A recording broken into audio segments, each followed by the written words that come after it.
On my very first Shabbat as your rabbi, I told the following story. In the town of Chelm, a magical, mythical place where the people are very pious and very Jewish, but not necessarily very smart, two citizens were engaged in an argument about how people grow.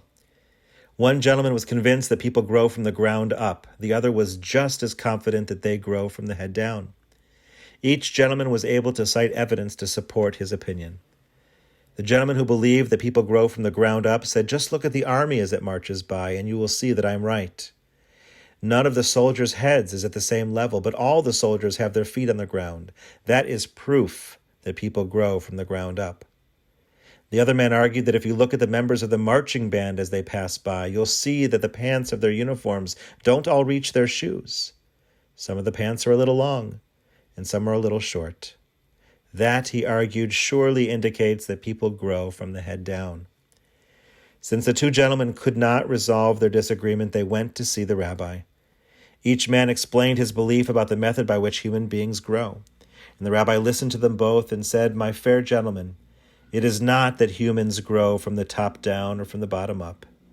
It is only true that they grow from the inside out." Over the past 12 years, I have seen many of our children grow vertically. But what has struck me the most is how we as a community have grown from the inside out. This week's portion of Acharei Mot Kedoshim can be translated as after the death, be holy. We read the words Kedoshim Tihiyu, strive for holiness in your life. Become holy. Grow from the inside out. Many of us have been contemplating what the world might look like when this is all over. Acharei Mot, after all the death, and we are safe again. And our holy Torah says the answer is Kedoshim.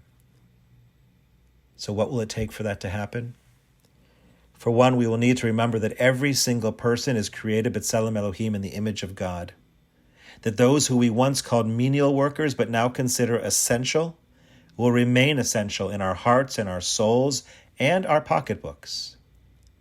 Kedoshim means taking seriously the teachings of the holiness code that is found in chapter 19 of Leviticus, not just following the 10 Commandments, but living a life in which we provide for the needy, refrain from lying, pay our laborers a fair wage and on time, a world in which we don't insult or hurt the disabled, where we don't stand idly by someone who is in trouble, where we forgive others and don't hold grudges, and finally, a world in which we love our neighbor as ourselves.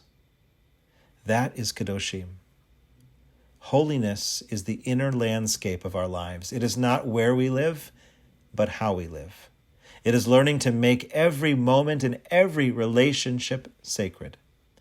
To be holy is to be a blessing to ourselves, to others, and to the world.